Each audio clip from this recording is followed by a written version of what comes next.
এই দেখুন power of on এটা আছে, এটা দিয়ে অফ করবেন, এটা দিয়েই অন করবেন। এখানে আপনার P1 লেখা আসবে, P1 এখানে সব কাপড়ের কোয়ালিটি দেওয়া আছে, কেমন কাপড় আপনি ওয়াশ করবেন। P1 আছে ডেলি কাপড়, ডেলি কাপড়ে কেমন হয় আপনার মিক্স কাপড় যেমন হয়, কারো শার্ট হতে পারে, কারো প্যান্ট হতে পারে, সব কিছু এখানে দিয়ে P1 ইউজ করতে পারবেন।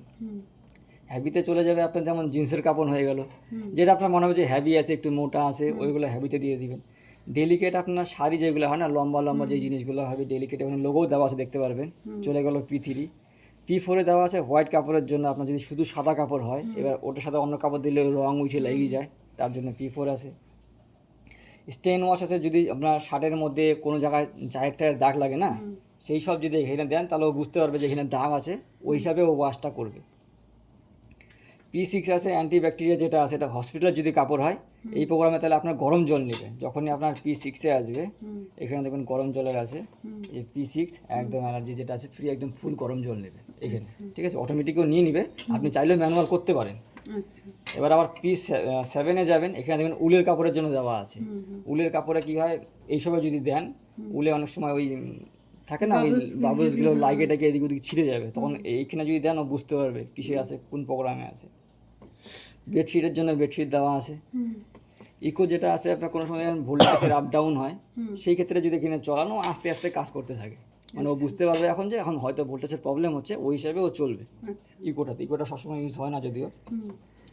রিন্স ড্রাই আছে আপনার, নতুন কাপড় দেখবেন একটা স্মেল থাকে, ওই স্মেলটা সরানোর জন্য দেখবেন জল দিয়ে ধুবে আর শুকাবে, মানে এখানে ডিটারজেন্ট ইউজ হবে না, ঠিক আছে?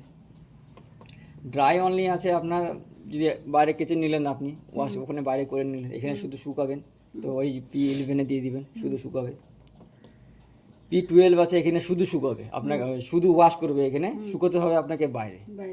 এইগুলো সব ম্যানুয়ালি চলে গেল, মানে অটোমেটিক সব প্রোগ্রাম এখানে চেঞ্জ হবে।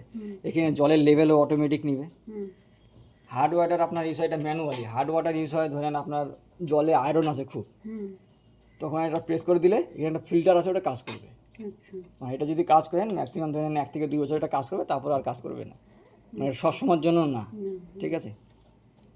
এখানে আছে আপনার ড্রাইয়ে যে ঘুরবে RPM-এ, কোনো চুমকি টুমকি যেমন থাকে, ওইগুলো যদি এই ফুল RPM-এ ঘুরে এটাতে একদম পাওয়ার ড্রাইয়ে, শুকোবে বেশি কিন্তু এটা ছিঁড়ে যাবে কিন্তু। এটা এখানে দেখে নেবেন, যখনই আপনি কোনো প্রোগ্রামে দিবেন, এখন লাইট জ্বলবে এখানে, যেই প্রোগ্রামেই দিবেন, এটা নর্মালি এখন হবে, এটা জেন্টালে হবে। এভাবে যদি আপনি বাড়াতে গেলে আপনাকে এখানে ম্যানুয়ালি প্রেস করতে লাগবে, মানে আপনি এক্সট্রা চাচ্ছেন আরও, মানে এক্সট্রাটা কি এক্সট্রা এর থেকে বেশি, ধরে নেন এটা একদম লো, একটু বেশি, আর একটু বেশি, মানে এগুলো নাম দেওয়া আছে, জেন্টাল, নর্মাল, এক্সট্রা, পাওয়ার, এগুলো নাম দিয়ে দিয়েছি অনুকূল, এগুলো ওটার জন্য চলে গেল। এখানে আছে আপনার যে এক্সপ্রেস ওয়াচ যেটা আছে, এখানে সবগুলোতে আপনার মিনিমাম আপনার 40 মিনিট, 1 ঘন্টা, 1.5 ঘন্টা লাগবে।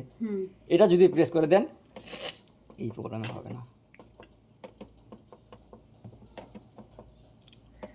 এই প্রোগ্রামে হবে। P10-এ হবে, এখানে কি হবে, একটু টাইম কমে যাবে। P10-এ কি আছে, রিন্স ড্রাই, এটাতে টাইম কমার লাভ নেই।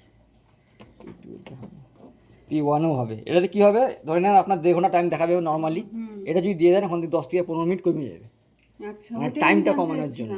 আধা ঘন্টা একটা কাজ হচ্ছে, ব্যাপারটা ওটা কোথা থেকে হচ্ছে, মানে এগুলো তো দিলে পরে অনেক টাইম লেগে যাচ্ছে হয়তো। এখানে সবগুলোতে এখানে অটোমেটিক আপনার ধরে নেন, এই যে আপনাকে দেখাচ্ছি দাঁড়ান, এটা ছাড়া আপনার নর্মালি আর কোনো কাপড় নেই। হ্যাঁ, যদি স্টার্ট করি এখানে টাইম দেখাবে, দাঁড়ান, ওখান থেকে এটা দিলে 5-10 মিনিট কোনো সময় কমে যায়, ওইটুকু। কাপড় ছাড়াও 1 ঘন্টা দেখাবে।